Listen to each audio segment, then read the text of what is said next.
بص للكاميرا يا متحرش يا حرامي، شايفها؟ عندها حالة مش طبيعية وادعت إني لمستها. كواليس واقعة مريم شوقي فتاة الأتوبيس اللي اتصدرت للترند خلال الساعات اللي فاتت. بنت راكبة أتوبيس اتفاجئت بشخص بيعاكسها ولمسها.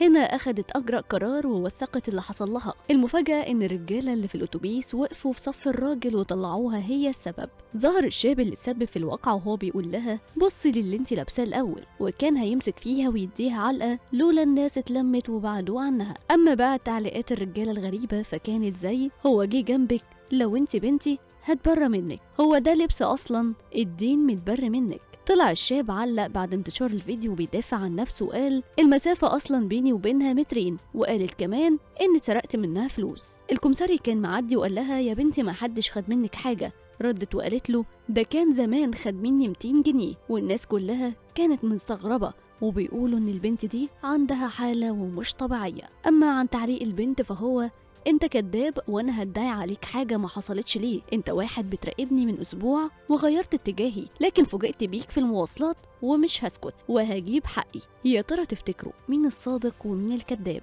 شاركونا في التعليقات.